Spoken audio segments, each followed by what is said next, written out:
우리 개역개정으로 한번 같이 교독하도록 하겠습니다. 37절부터 41절입니다.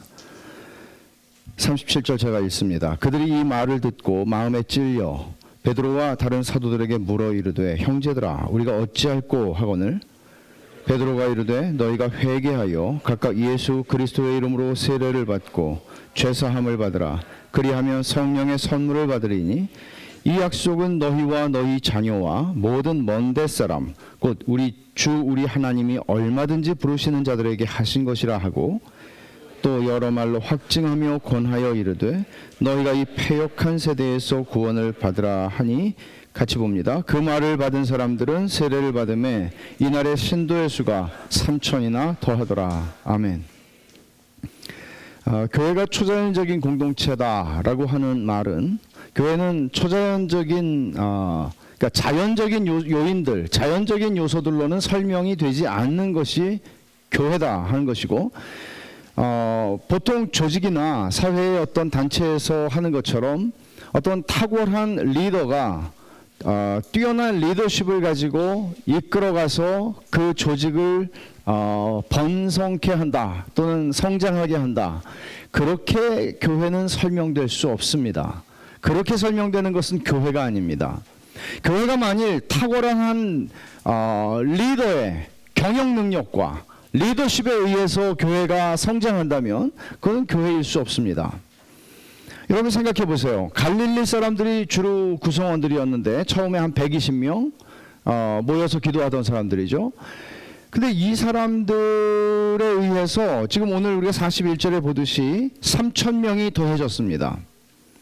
그리고 3,000명이 더해졌다는 것에서 나아가서 그 다음에 우리가 다음 주일에 살펴볼 이 말씀을 보면 어떻게 이 많은 사람들이 경이로운 헌신과 놀라운 결속을 이룰 수 있는가? 이게 하루아침에 이렇게 될 수 있는가? 한 20년은 걸려야 되는 일이 아닌가? 근데 그것도 탁월한 리더라고 할 수 있는 사람들은 거의 없었다는 거죠. 그저 갈릴리 사람들로 구성된 제자들의 그룹이 리더였습니다. 이거 어떻게 설명할 수 있겠습니까? 교회는 보통의 그냥 종교가 아닙니다. 제도도 아닙니다. 그리고 건물이나 조직으로 교회를 설명할 수는 더더욱 없습니다. 교회는 그 중심에 주님이 계시는 살아있는 영혼들로 구성되는 게 교회입니다. 그래서 이게 초자연적이라는 얘기입니다. 그리스도인은 초자연적인 사람들입니다. 자연적으로는 우리가 부모에게서 태어납니다. 그러나 초자연적으로 거듭나서 하늘의 생명을 가지게 된 사람들이 교회를 이루게 됩니다. 태생부터 그리스도인이라고 하는 존재나 교회라고 하는 존재는 자연적인 요인들로 설명되지 않습니다. 만약에 그런 접근을 하거나 그런 식으로 설명이 가능하다면 그건 교회를 부정하는 것입니다. 우리가 오늘 초점을 맞추려고 하는 것은 무엇인가 하면 어떤 사람들이 어떻게 이 초자연적인 공동체인 교회의 회원이 되었는가 하는 것입니다. 어떤 방식으로 그들은 이 교회 초자연적인 공동체의 회원이 되었는가? 그들은 누구인가? 그리스도인이죠. 그럼 이 그리스도인이 누구인가 하는 문제, 여러분 이것처럼 쉽고 이것처럼 단순한 문제가 어디 있겠습니까? 너무나 이거는 기본적인 것 아닙니까? 오늘 우리는 그 기본적인 이야기를 또 들어야 합니까? 오늘 성경이 우리에게 무엇이라고 말하는지를 한번 살펴보죠. 신약교회의 탄생을 설명하는 결정적인 사건이 일어났습니다. 오순절에 성령이 강림한 사건입니다. 이 자체가 초자연적인 사건입니다. 이 최초의 길다루미들이었던 예루살렘에 모인 회중, 처음에 120명이죠. 그리고 그들에게 일어난 현상들, 불처럼 갈라지는 것들 시각적으로 보였습니다. 그리고 귀로 그들의 듣기로는 급하고 강한 바람 소리가 들렸습니다. 태풍이 지나간 것 같은 소리죠.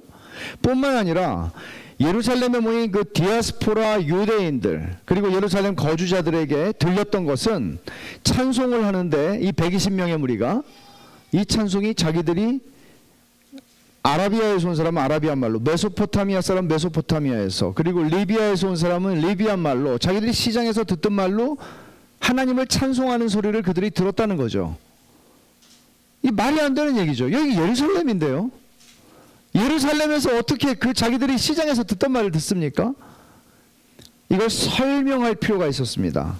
그래서 베드로가 나서서 설명을 하기 시작한 것이 우리가 지난주에 살펴본 베드로의 설교였습니다. 베드로는 설교에서 이 오순절 성령 강림 사건은 구약 선지자인 요엘이 예언했던 그 예언이 성취된 사건이고, 예수님은 너희가 십자가에 못 박아 죽인 이 나사렛 예수는 구약 성경에 예언된 메시아였고 그분이 바로 여호와 하나님이다 라고 얘기를 한 것입니다. 여기까지 얘기를 했을 때 여러분, 제가 지난번에도 말씀드렸지만 이 설교, 베드로의 설교는 굉장히 탁월한 설교입니다.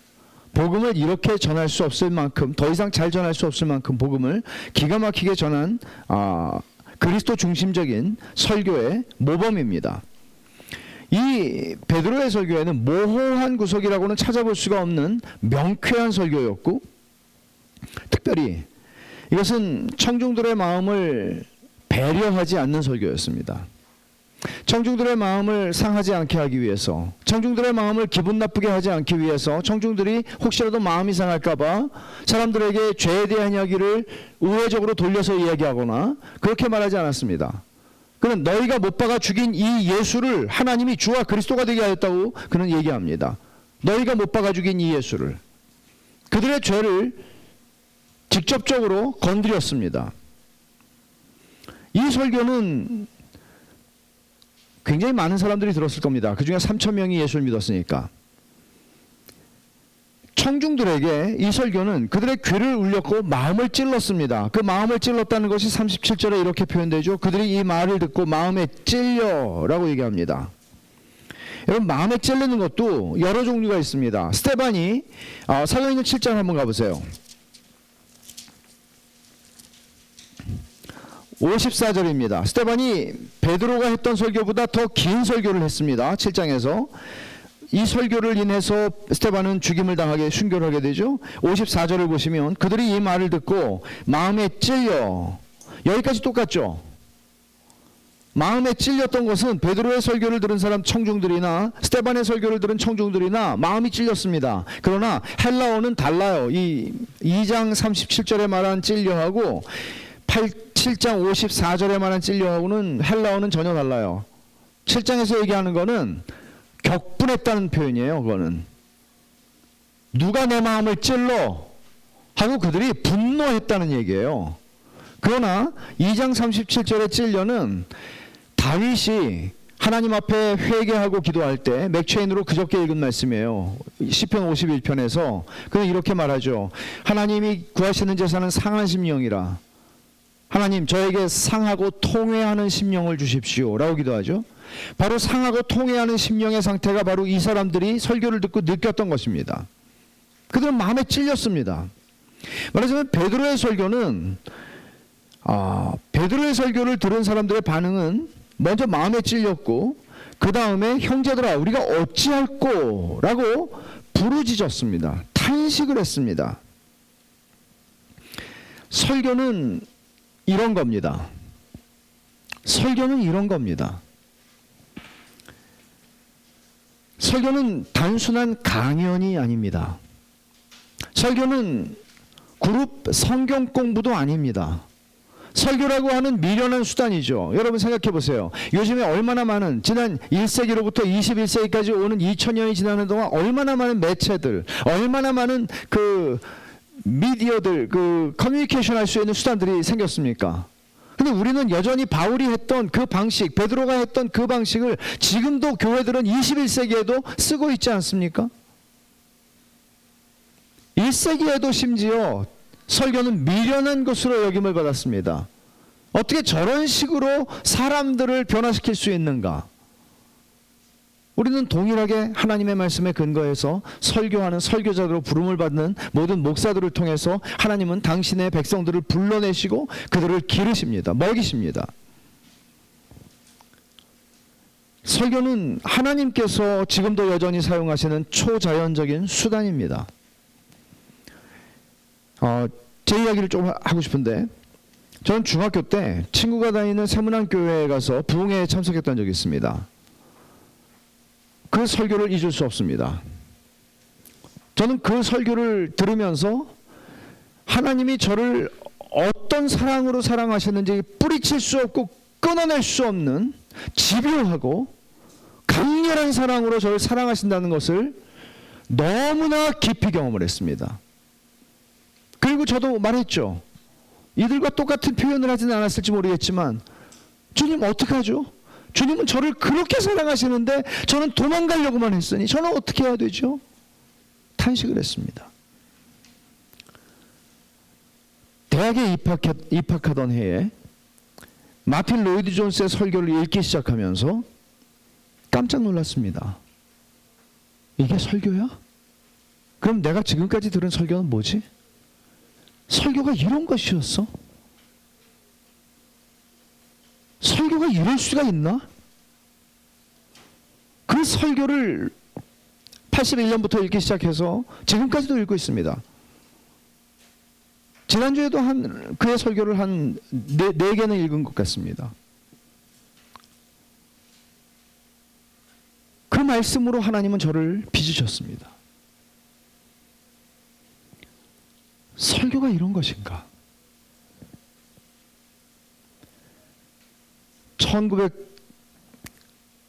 언제인지 모르겠는데 20대 청년 시절에 조지 위필드의 전기를 읽었습니다. 20세기를 통틀어서 최고의 설교가라고 일컬어지는 분 중에 한 분이죠. 조지 위필드의 전기를 읽었습니다. 충격을 받았죠. 그리고는 90년대 초반에 인도네시아에서 신학교에서 가르칠 때 늘 이렇게 기도했습니다. 하나님, 우리 학생들 중에서 위필드 같은 사람 한 명이라도 일으켜 주십시오. 그러면 2억이나 되는 이 인구가 있는 인도네시아를 뒤집어 놓을 수 있습니다. 인도네시아를 뒤집기 위해서, 복음으로 뒤집기 위해서 필요한 것은 막대한 자금이 아니라, 막대한 조직이, 거대한 조직이 아니라 설교자입니다. 하나님, 이 신학교에서 설교자를 일으켜 주십시오. 위필드 같은 사람들.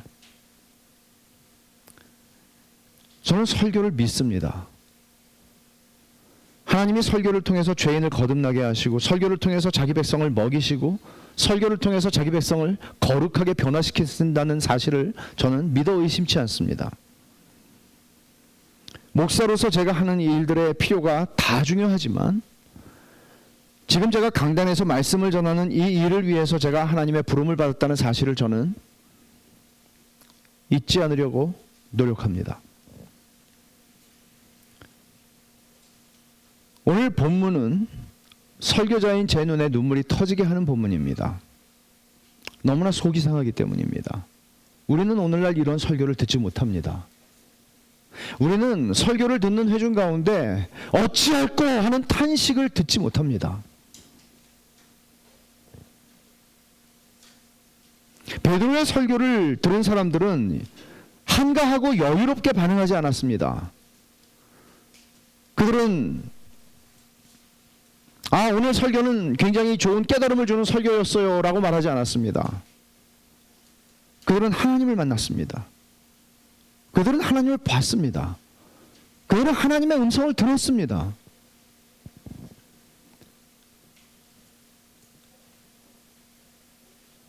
그리고 자신들이 얼마나 그 영광스러운 하나님 앞에 비참한 죄인인지를 그들은 보았고, 그 구원이 그리스도에게만 있다는 사실을 알았고 그리스도께 나아갔습니다. 절박하게 나아갔습니다. 물론 설교의 결과는 하나님의 주권에 속한 문제입니다. 때로는 오순절과 같이 베드로의 설교에 이렇게 반응해서 한 번에 3,000명이나 되는 사람들이 회심하는 역사들이 일어나기도 합니다. 조지 위필드의 생애에서도 이런 일들이 있었습니다. 그러나 많은 다른 경우에 사람들은 설교자를 조롱하고 심지어 대적하는 방식으로 반응하기도 했습니다. 제가 많은 경우라고 그랬죠. 여러분 성경을 보십시오. 사도행전에서 베드로가 이렇게 설교를 한 것은 베드로가 특별히 설교를 잘하는 사람이었기 때문이거나 그가 특별히 거룩한 사람이었기 때문이 아닙니다. 하나님은 그렇게 하신 것입니다.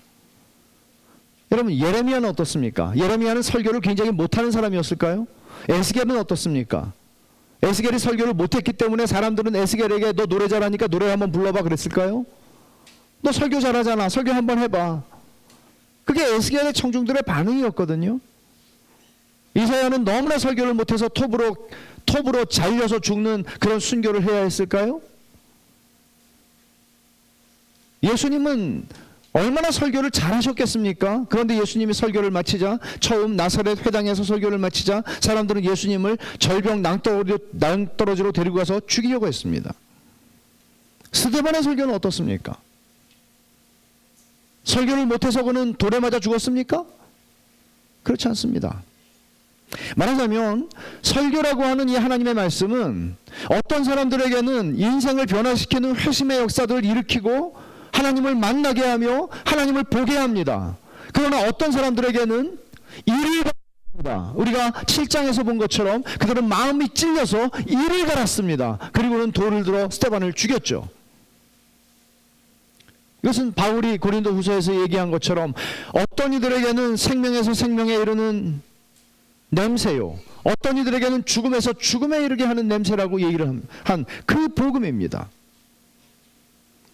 바울은 자기가 복음을 전하며 가는 그 모든 길에서 사람들이 살아나는 역사와 사람들이 죽는 역사를 그는 봐야 했습니다. 그래서 그는 말했죠. 하나님, 이걸 누가 감당할 수 있습니까? 제가 가면 살아나는 거 좋습니다. 그런데 죽습니다. 이걸 누가 감당합니까?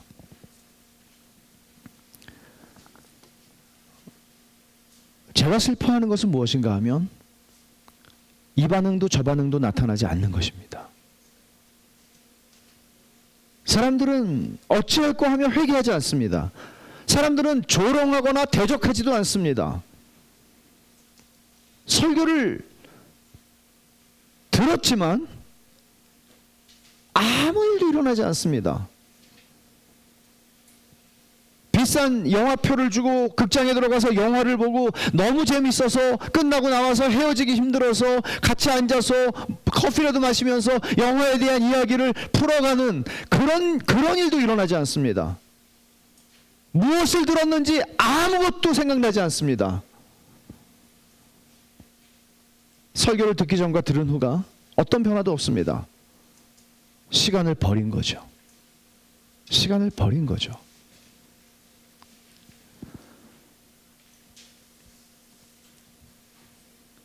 하나님의 말씀을 듣지 못한 것이죠. 어쩌면 설교자들은 하나님의 말씀을 전하지 않은 것이죠. 그저 책이나 보고 성경을 풀어준 것이죠. 전문가인 양.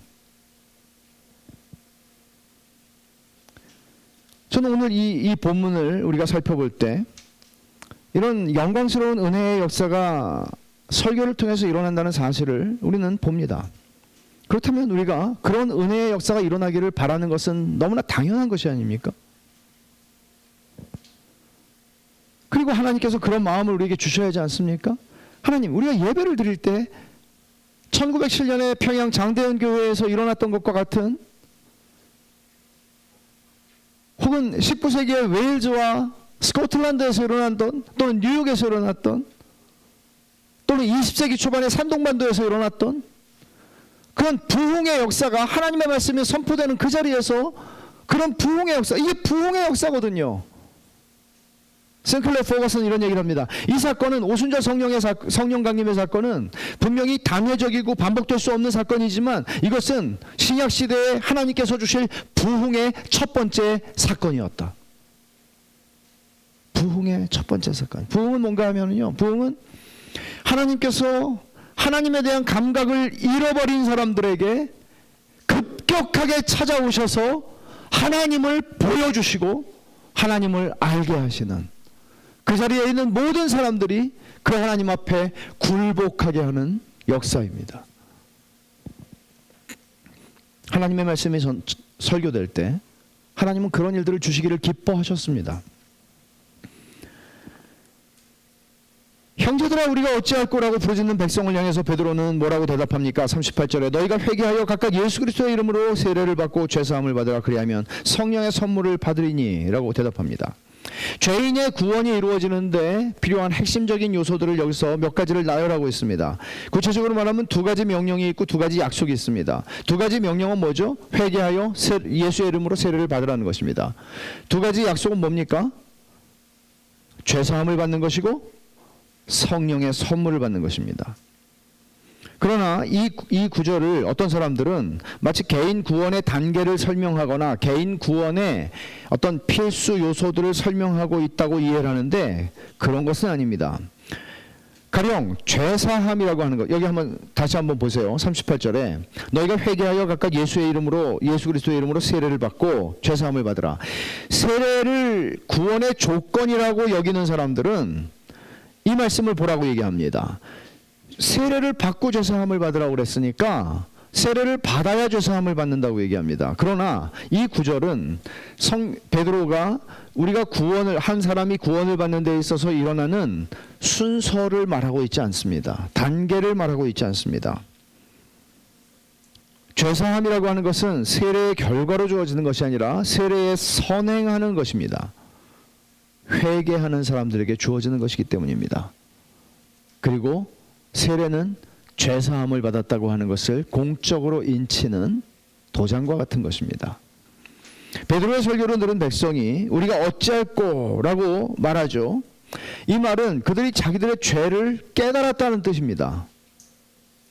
바로 베드로가 얘기하기를 너희가 못 박은 이 예수를 이라고 얘기했을 때 그들은 부정하지 않았습니다. 아니 로마 군인이 박았지 내가 박았어? 라고 말하지 않습니다. 이 사람들은 자기들이 그 일을 했다고 생각합니다. 왜냐하면 거기에 대해서 그들은 이의를 제기하지 않았고 거기에 대해서 그들은 될 일이 되었다고 생각을 했었기 때문입니다. 그래서 그들은 여기에 이의를 제기하지 않습니다. 그들은 예수님의 십자가 죽음에 가담한 자기들의 죄를 회개해야 했고 예수님을 거부했던 죄를 회개해야 했습니다. 어떤 죄인도 회개 없이 하나님의 자녀가 되는 법은 없습니다. 어떤 사람이 옛날에 저한테 그런 질문한 적이 있어요. 믿으면 구원받는다고 그랬는데 왜 회개를 얘기하냐고. 회개와 믿음은 동전의 양면과 같은 것입니다. 회개는 예수 그리스도께서 죄를 사하시는 권세가 있음을 알고 우리는 유턴을 하는 것입니다. 주님께로 돌아가는 것입니다. 내가 지금까지 돈을 사랑하고 내가 지금까지 인생의 명예와 인생의 어떤 추구하는 모든 것들을 사랑하고 그것을 향해 달려가던 그 길을 멈추고 이제는 예수가 나의 삶의 목적이 되고 이유가 되는 것입니다. 그렇게 내가 지금까지 살아왔던 삶이 잘못된 삶인 것을 인정하고 하나님 앞에 돌이키는 것, 이게 회개입니다. 그리고 주 예수 그리스도를 향해서 붙잡고 달려가는 것입니다. 이게 믿음입니다. 믿음과 회개는 분리되지 않습니다. 이 믿음과 회개를 합쳐서 회심이라고 얘기를 하는 것입니다. 여러분, 하나님을 인격적으로 만났다는 것은 어떤 의미입니까? 그가 하나님 앞에서 자기의 죄와 비참함을 인식했다는 것이죠. 만나니까 내 부족함이 느껴졌어요. 인간이 어떻게 자기의 죄와 비참함을 깨달을 수 있어요?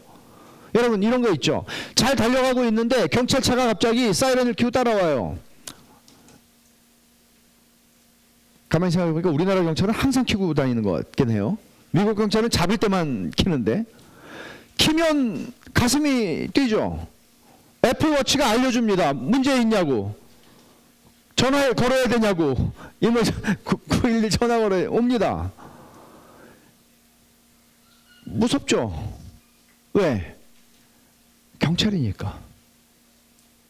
경찰이니까. 근데 하나님을 본 거예요. 하나님을 보니까 이전에 괜찮은 내가 아니에요. 그걸 아는 거예요. 논리적으로 분석을 한 게 아니에요. 그냥 아는 거예요. 내가 누군지가 드러나는 거예요. 나 자신에게. 그래서 회개하는 겁니다.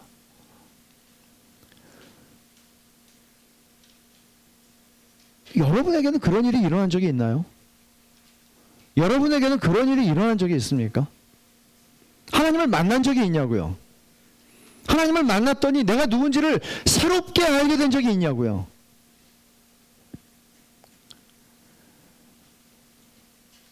회개는 단회적으로 그리스도인이 될 때 한 번 일어나는 게 아니라 회개는 그리스도인의 삶에서 지속적으로 반복되는 것입니다. 오늘 아침에 내가 하나님을 만나려고 기도하려고 하나님 앞에 나왔는데 내가 누군지를 또 보여주세요. 주님 안에 있는 사람들에게는 두 가지를 보게 하시죠. 하나님이 나를 이렇게 사랑하실 수 있나? 근데 동시에 내가 사랑받을 만한 예쁨이 없는데 나를 이렇게 사랑하실 수 있나? 이걸 같이 보는 것이죠. 그래서 회개하는 겁니다. 죄사함은 회개를 통해서 주어지는 선물입니다. 베드로는 예수님의 이름으로 세례를 받으라고 말했죠. 세례는 그들이 회개하고 죄사함을 받은 것에 대한 표입니다. 그리고 세례를 통해서 그들은 공적으로 교회에 들어옵니다. 교인이 되는 겁니다. 베드로의 이 회개하여 예수의 이름으로 세례를 받으라고 하는 이 말을, 우리가 유대인들이 이 말을 어떻게 받았을까를 이해하려면 유대인들이 가지고 있었던 세례에 대한 인식을 좀 알 필요가 있습니다. 유대인들은 세례를 받지 않습니다. 세례가 필요한 건 이방인입니다. 이방인이 유대교로 들어올 때 그들은 세례를 통해서 들어왔습니다. 유대인이 세례를 받는다는 것은 이런 말이죠. 나는 이방인과 다름없는 존재다. 태생적 유대인이고 아브라함의 자손인데 나는 이방인과 다름없는 죄인입니다라는 것을 인정하는 태도예요. 그러니까 베드로의 설교는 굉장히 도발적이었습니다. 이런 거죠. 목사님들을 앉혀놓고 설교를 하고 있는데 여러분 정말 거듭났습니까? 주님 만났어요? 라고 물어보는 겁니다. 기분 나쁘겠죠. 전국 목사 장로 기도회라는 게 있습니다. 그런 데서 설교자가 여러분 정말 거듭났습니까? 주님 만난 적이 있어요? 회개한 적이 있어요? 라고 물어보는 것과 마찬가지라고요. 근데 놀랍죠? 이 많은 유대인들 가운데 한 사람도 여기에 대해서 이의를 제기하지 않고 3,000명이 세례를 받았다는 거죠. 그 사람들이 누구예요? 유대인이에요. 유대인이에요. 그들이 말하자면 그들은 인정한 거예요. 그래요 주님, 우리가 태생적 유대인이지만 우리의 의로는, 유대인이라는 태생적 의로움으로는 우리가 구원받을 수 없다는 사실을 압니다. 인정한 거죠. 멀쩡히 상식적으로 존경할 만한, 사람들이 인정하는 그런 삶을 도덕적으로 훌륭하게 교양 있게 잘 살아온 어떤 사람에게 당신은 회개해야 합니다라고 얘기할 때 일반적으로 그것은 불쾌감을 줄 것입니다. 왜냐하면 내가 생각할 때 내가 아는 예수 믿는다고 하는 목사나 장로나 교인들하고 비교해보면 내가 훨씬 더 도덕적이라고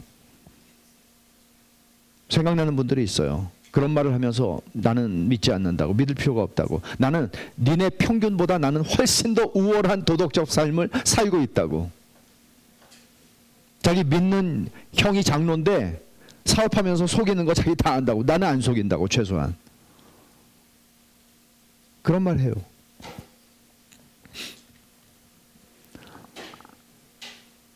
하나님을 만났다는 것은 내 형하고 비교하는 게 아니고 내 동생하고 내 아버지하고 예수 믿는 내가 아는 누구하고 비교하는 게 아니고 내가 죄인인 것을 보게 하는 겁니다. 여러분, 이 사람들이 자기 의의를 내세우지 않고 베드로가, 우리가 자꾸 무식한 베드로라고 그러는데 여러분, 베드로가 이렇게 무식한 사람이었겠습니까? 그러면 베드로 전후서 어떻게 썼겠어요? 이 사람이 학교 공부는 많이 못했을 수 있겠죠. 그러나 여러분 어디 가서 자꾸 무식한, 여러분 우리보다 낫습니다. 이분이 제 생각에 그렇습니다. 근데 이 무식한 베드로라고 하지 말고 이분이 설교를 하는데 정말 그대로 순종하는 거예요. 이들 가운데 뭐 박사가 없었겠습니까? 학자가 없었겠습니까? 성공한 사람이 없었겠습니까? 그들이 왜 이렇게 했을까요? 왜 베드로의 말에 순종을 했을까요? 저의 대답은 이겁니다. 그들은 설교를 들은 겁니다. 베드로의 강연을 들었거나 베드로의 조언을 들었거나 베드로가 하는 충고를 들은 게 아니고 그들은 설교를 들었습니다. 하나님의 말씀을 들은 거죠. 설교는 그리스도인들을 만들어냅니다. 베드로가 끝으로 말한 것은 성령의 선물을 받으리니 라는 말입니다. 성령을 선물로 받지 않는 구원은 존재하지 않습니다. 모든 구원은 하나님께서 성령을 선물로 주시는 것입니다. 성령의 선물을 받으리니 그렇게 얘기하잖아요. 그러나 여러분 보세요. 이들이 3,000명이 그날 믿고 신도예수에 가입했습니다. 교회가 되었습니다. 그런데 오순절 아침에 성령이 임하였던 것 같은 그런 가시적 현상이 이들 3,000명들에게 다시 한번 나타났다고 누가는 말하지 않습니다. 그런 일이 일어나지 않았어요. 아니, 일어나지 않았는지 일어났는지를 쓰고 있지 않습니다. 누가의 관심은 그게 아닙니다. 지난주에 제가 간단하게 설명을 드린 것처럼 그들은 성령으로 세례를 받아서 성령이 부어진 교회라는 공동체 속에 예수를 믿고 세례를 받고 들어옴으로써 그들은 이 성령의 저수지 속에 들어와서 한 성령으로 세례를 받고 한 성령을 마시게 된 겁니다. 여러분, 여기서 성령의 선물이라고 하는 표현이 있는데 헬라어로는 성령의 선물, 성령의 선물들 이렇게 두 가지가 있어요. 우리말로도 그렇게 되겠죠. 근데 선물들이라고 할 때 우리말 성경에서는 은사라고 번역을 합니다. 여기서 성령의 선물이라는 것은 높임을 받으신 예수님께서 아버지로부터 성령을 받아서 예수를 믿는 자들에게 성령을 부어주시는 것을 말합니다. 성령을 선물로 주시는 것입니다. 그런데 성령의 은사들, 성령의 선물들이라고 복수로 말할 때는 성령님께서 당신에게 속한 여러 재능들을 믿는 자들에게 주시는 것입니다. 이런 차이를 구별할 필요가 있을 것입니다. 왜 이런 차이가 중요한가 하면 어떤 사람들이 자꾸 성령을 받는 것과 성령의 은사들 중에 하나인 방언을 받는 것을 혼동해서 방언을 받는 현상이 일어날 때 구원받은 것이라고 얘기하고 주장하는 사람들이 있기 때문입니다. 그렇지 않습니다. 베드로는 죄사함과 성령의 선물을 주신다는 약속이 어디까지 미치는지를 39절에서 말하죠. 이 약속은 너희와 너희 자녀와 모든 먼 데사람 곧 주 우리 하나님이 얼마든지 부르시는 자들에게 하신 것이라. 너희는 누굽니까? 유대인들입니다. 지금 청중들이죠. 너희 자녀는 누굽니까?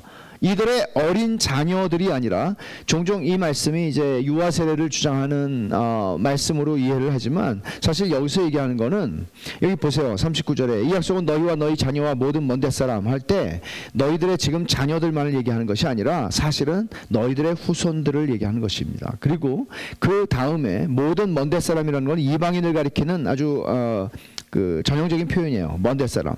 그러니까 시간적으로는 너희들의 후손들도 그리고 공간적으로는 지금 전 세계 어디에 가 살든지 그들 모두에게 이 약속은 미치는 약속이다 하는 것을 설명합니다.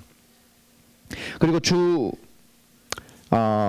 뒷부분에서 주 우리 하나님이 얼마든지 부르시는 자들에게 라고 그랬죠. 이게 여러분들 얼마 전에 웨스트민스터 신앙고백 대요리문답에서 배운 그 내용이죠. 부르심. 그 부르심 어떤 부르심이에요? 성령의 부르심은 유효한 부르심이기 때문에 거부할 수 없는 것입니다.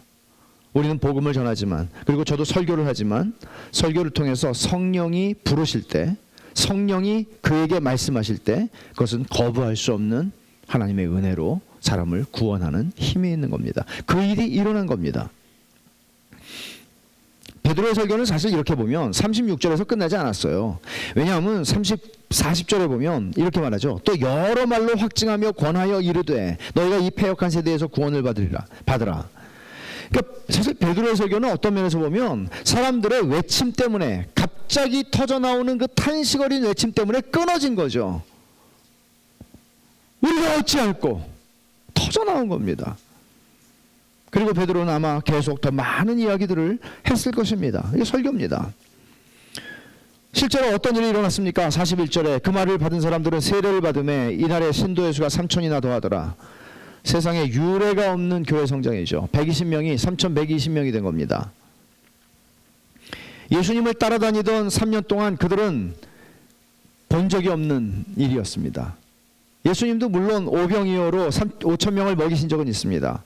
5,000명을 먹이시고 이제 말씀을 설교를 하셨습니다. 근데 설교를 하는데 사람들이 하나둘 일어나서 다 떠나갑니다. 밥 먹은 사람들이 그렇게 많았는데 다 떠나갑니다. 예수님의 설교인데. 그리고는 말하죠. 어렵도다. 그러니까 주님이 그들의 마음을 간파하시고 말씀하십니다. 마음에 걸려? 라고 물어보십니다. 어려운 게 아니라 마음에 걸린 거죠.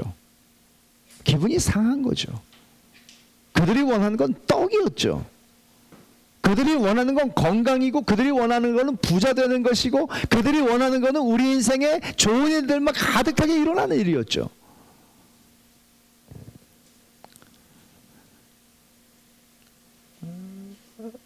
주님께서 잡히시기 전날 저녁에 제자들과 함께 시간을 보내면서 이런 말씀을 하셨습니다. 요한복음 14장 12절에 내가 진실로 진실로 너희에게 이르노니 나를 믿는 자는 내가 하는 일을 그도 할 것이요 또한 그보다 큰 일도 하리니 이는 내가 아버지께로 감이라. 그 말씀이 생각났을 거라고 생각합니다. 그보다 큰 일을 한다고? 우리가 주님보다 더 큰 일을 한다고? 큰 일이 일어난 거죠. 주님을 따라다니면서 보지도 못했던 일이 일어난 거죠. 본문의 내용을 살폈으니 이제 이 본문의 근거에서 잠깐 좀 더 생각을 해봅시다. 이 3,000명의 사람들은 그리스도인입니다. 그들 그리스도인은 어떤 사람들입니까? 그들은 어떻게 그리스도인이 되었습니까?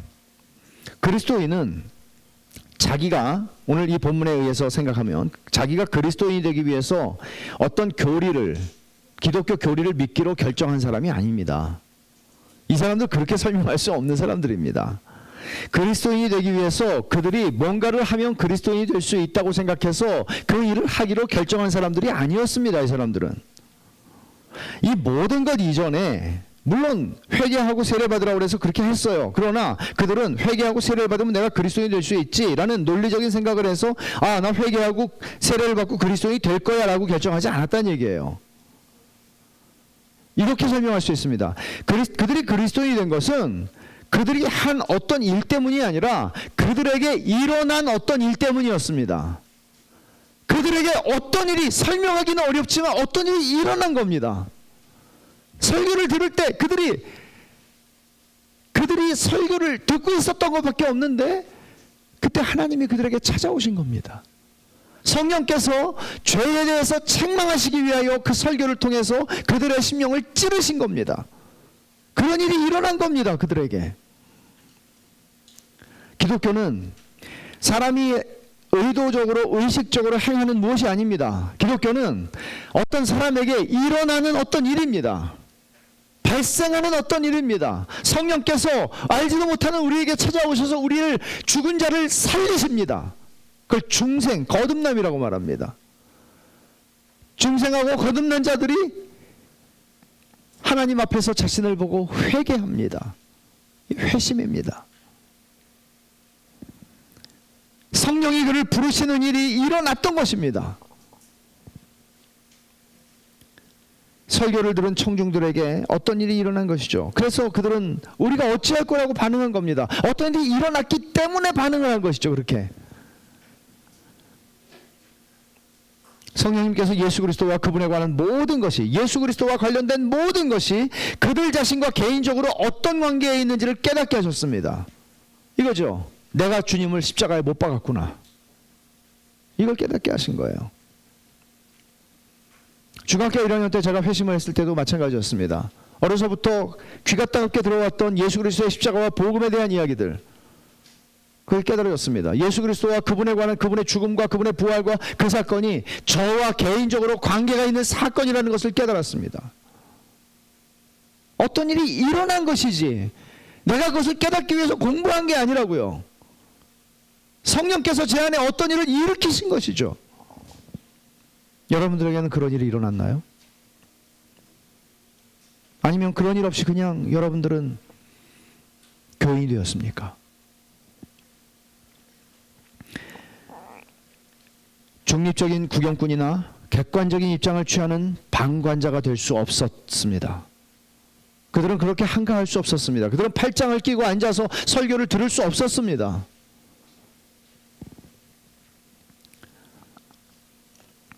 그들은 단순한 지적 관심을 가지고 베드로의 설교에 접근했던 것이 아니었습니다. 그들은 마음에 찔림을 받았고 자기들의 영혼이 공경에 처했다는 사실을 직감적으로 깨달았습니다. 내가 뭔가를 하지 않는다면 이 상태 이대로 있다가는 내가 하나님의 진노 아래에 있다는 사실을 그들은 깨달았습니다. 그리고 자기들이 얼마나 지금까지 덧없는 세상의 것들에 매여서 그것이 종교적인 것이었을지언정 그들이 얼마나 세상의 것들에 매여서 살아왔는지, 그것이 얼마나 죄악된 것이었고 하나님을 거부하는 것이었고, 내가 신이 되고 모든 것이 나를 위해 존재하고 나를 위해 살고 나를 위해 돈을 벌고 나를 위해 일을 하고 공부하고 모든 것이 나를 중심으로 돌아가는 세상이 얼마나 하나님 앞에 죄악된 삶이었는지를 그들은 깨달았습니다. 그런 일이 일어난 거죠. 이것은 그들은 다 유대인이었습니다. 여호와 하나님을 섬긴다고 그들은 말했습니다. 오죽하면 그들은 자기들이 살던 나라에서 오순절에 여기까지 순례의 길을 왔겠습니까? 자기의가 충만한 사람들이었습니다. 종교인들이었죠. 그들은 그리스도인이 아니었습니다. 그들에게는 어떤 일이 일어났던 적이 없었습니다. 그렇게 태생적으로 유대인으로 살아왔고 회당 예배에 참석했을 것입니다.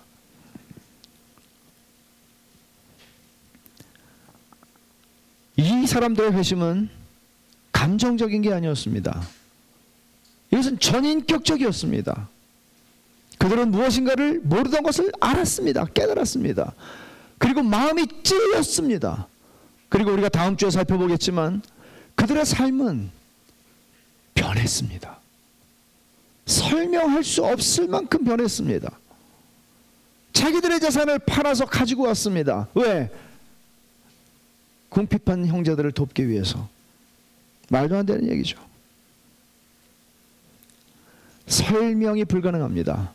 그들에게 성령으로 말미암아 일어났던 어떤 일을 제외한다면 설명할 수 없습니다. 잠깐 또 질문을 던지죠. 왜 오늘날 우리에게는 복음이 목숨을 던질 만큼 강렬한 것이 되지 못하고 있는 것일까요? 왜 오늘 우리는 그런 것을 보지 못하나요? 교회라고 하는 것은 우리의 어떤 취미생활, 우리가 즐거워하는 취미생활 이상도 이하도 되지 못하는 것일까요? 교회는 그저 우리가 인생을 살아가면서 만나는 사람들의 그룹에 내가 끼어 있다는 것 이상이 되지 못하는 이유는 뭘까요?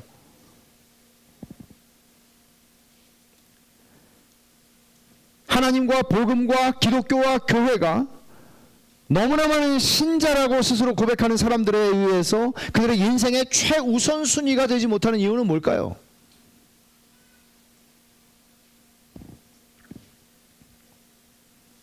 저는 이 본문을 통해서 이것이 하나의 답이라고 생각합니다. 우리가 어찌할 거라는 이 곤경에 대한 인식, 탄식이 없었다는 것입니다.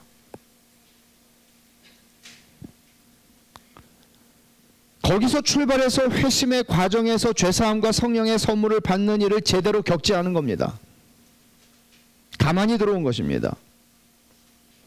제가 처음에 그랬죠. 어떤 사람들이 어떻게 교회에 들어오게 되었는가. 이게 오늘 우리가 초점을 맞추려고 하는 주제라고. 그런데 오늘날의 교회에는 가만히 들어온 사람들이 너무나 많다는 것입니다. 여러분들의 경험을 한번 물어보겠습니다. 여러분들이 어느 교회를 한 교회만 다니신 분이 아니라면 교회를 옮겨나 다닐 때 여러분들은 당신이 구원받은 그리스도인입니까? 거듭났습니까? 구원의 확신이 있습니까? 구원받은 걸 어떻게 알고 있습니까? 어떻게 확인합니까? 그런 질문들을 받아보셨습니까? 일반적으로 그렇게 하지 않습니다. 어느 교회를 다니다가 어느 교회에서 집사였다 그러면 모든 것을 다 인정해 줍니다.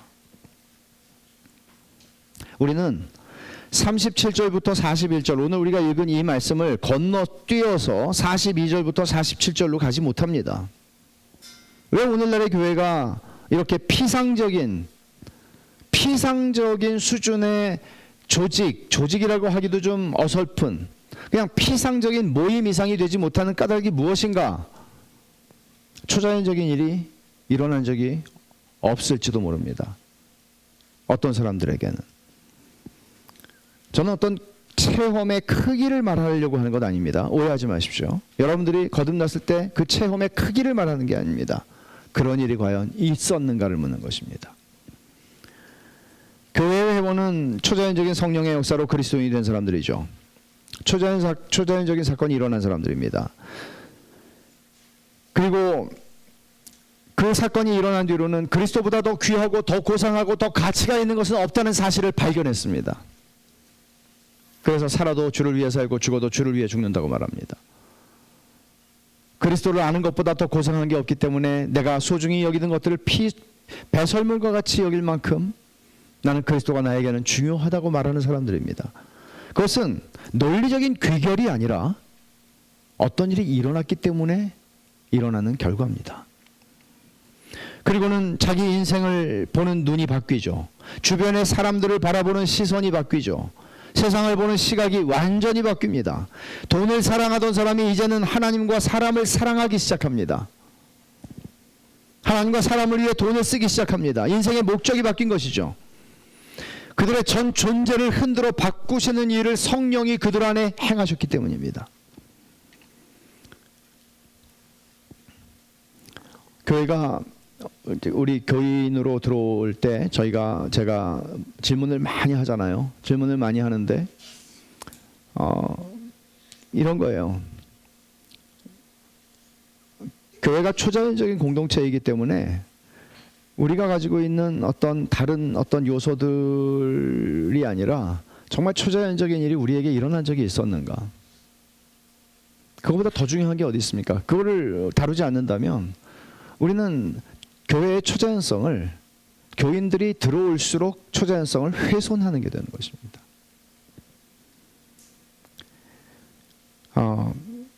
오늘 제가 성경이 그리스도인에 대해서 오늘 본문이 어떻게 이야기하는지를 여러분에게 소개했습니다. 정말 중요한 질문이 이거죠. 나는 그리스도인인가? 나에게는 그 초자연적인 어떤 일이 일어났었던 적이 있는가? 나는 우리가 어찌할 거라고 하는 그 탄식에 대해서 나는 알고 있는가? 공감하는가?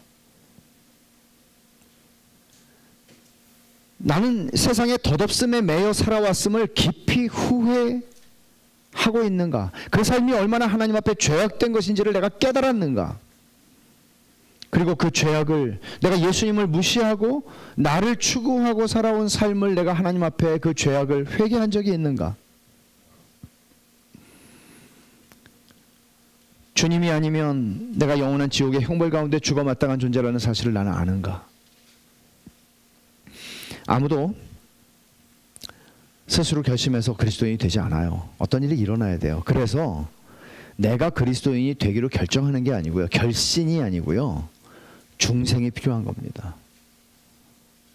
주여 나를 구원하여 주십시오 라고 하나님 앞에 나아가야 하는 것입니다. 어떤 사람도 당신이 원하시면 제가 지금 구원시켜 드릴 수 있습니다 라고 말할 수 없습니다.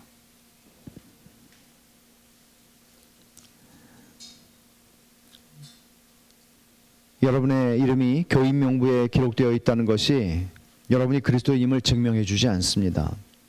기독교는 주일 아침에 나와서 교회에 나와 예배를 드리는 것이 아닙니다. 기독교는 우리가 종교의 이름으로 행하는 이런 일 저런 일들이 아닙니다. 오늘 여러분 가운데 어떤 분들은 분명히 어찌할꼬, 형제 어찌할꼬라는 탄식이 나와야만 합니다. 왜냐하면 그런 탄식을 해본 적이 없기 때문입니다. 그런 분들이 있을 것이기 때문입니다. 한 번도 세상의 헛된 것들을 따라서 살아가고 돈을 위해 살고 세상이 주는 것들을 우상으로 섬겨 살았던 죄를 깊이 인식하고 회개한 적이 없었던 분들도 있을 것이기 때문입니다. 있을 것입니다. 그러나 오늘 베드로가 보여주듯이 어찌할꼬라고 탄식하는 사람들에게는 희망이 있습니다. 살 길이 있는 것이죠. 여러분이 주 예수 그리스도만이 여러분의 구주와 주가 되심과 그분께 여러분의 구원이 달려있음을 믿고 주님을 업신여긴 죄를 회개하고 믿음으로 구주를 의지한다면 죄사함을 받을 것이고 성령을 선물로 받을 겁니다. 예외가 없습니다. 왜냐하면 주님이 약속하셨기 때문이죠. 내게 오는 자를 내가 물리치지 않겠다고. 이 복된 초자연적인 역사를 통해서 우리는 초자연적인 공동체인 교회의 회원이 됩니다. 그리고 교회는 우리가 성경에서 읽는 바 초자연적인 공동체인 그리스도의 몸으로 지어져 가는 것입니다. 하나님께서 우리 베샬롬 교회, 그리고 이 땅의 모든 주님의 교회에 그런 은혜를 주시도록 우리는 기도하고 또 그런 은혜를 구하십시다. 같이 기도합시다.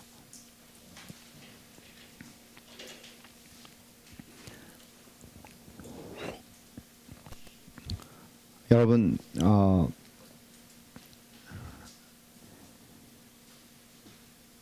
저는 오늘 굉장히 기본적인 오늘 이 말씀을 통해서 여러분들에게 굉장히 기본적인 도전을 했습니다. 그리고 여러분들이 이 말씀에서 하나님을 배웠기를, 말하는 김 목사의 말이 아니라 하나님의 말을 들으셨기를, 그리고 언젠가 내가 좀 더 준비가 되었을 때 그렇게 반응할 수 있으리라고 생각을 하고 여러분들은 얼마든지 지금 이 시간도 넘겨버릴 수 있습니다. 그러나 하나님이 우리 안에서 어떤 일을 하고자 하시고 하려고 하신다면 여러분들은 지금 이렇게 기도할 수 있을 것입니다. 그것을 안다면, 주님, 성경에 일어났던 그 일이, 3,000명의 사람들에게 일어났던 그 일이 오늘 저에게 일어나게 해주십시오. 제가 그리스도인이기를 원합니다. 저를 구원하여 주십시오.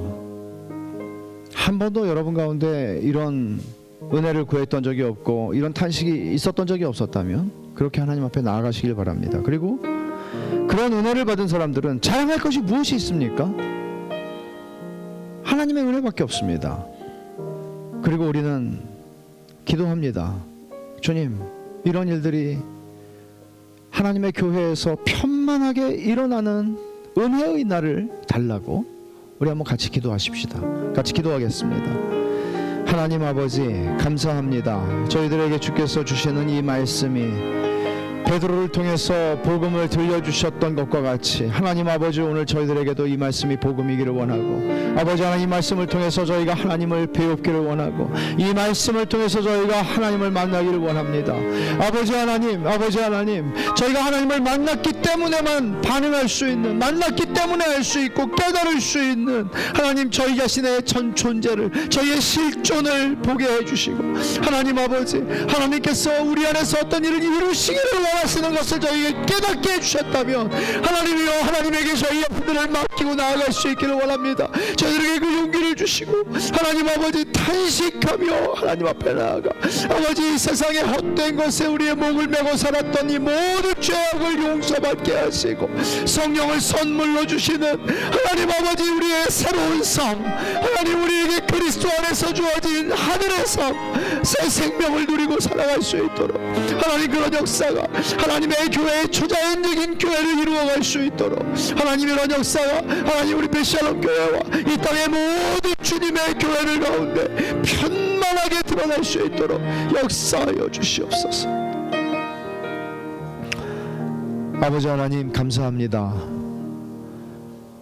베드로의 설교 앞에서 어찌할꼬 탄식했던, 참을 수 없이 탄식하며 부르짖었던 그 사람들에게 성령께서 하셨던 그 일을 주님, 오늘 이 모인 무리들 가운데에서 아직 그런 성령의 일을 경험하지 않은 그 사랑하는 사람들에게 하나님 그 일이 일어나게 해주시기를 원합니다. 아버지 하나님, 그런 일들이 교회 안에서 날마다 주일마다 일어나게 하여 주시기를 원합니다. 날마다 믿는 자의 수가 더하여지는 역사가 있게 해주시기를 원합니다. 하나님 아버지, 믿는 자들에게는 자랑할 것이 있겠습니까? 하나님이 우리에게 찾아오셔서 자격 없는 존재들을 이쁘게 여기시고 자격 있게 만드셔서 저희에게 은혜 위에 은혜를 부으사 저희를 새 생명을 살게 하셨으니 하나님, 이 은혜를 누리고 살게 하여 주시고 이 은혜로 말미암아 하나님의 교회가 초자연적인 공동체로서 이 세상 앞에 복음을 보여주는 공동체가 되도록 저희의 삶을 주 앞에 헌신하는 역사가 되게 해주시기를 원합니다. 아버지 하나님, 복음이 가리워진 이 시대에 하나님 아버지, 저희가 사도행전의 이 말씀을 통해서 교회의 영광을 보게 하시고 교회의 영광을 이 세상 앞에 찬연하게 드러내는 교회가 되게 하여 주시옵소서. 예수님의 이름으로 기도하옵나이다. 아멘.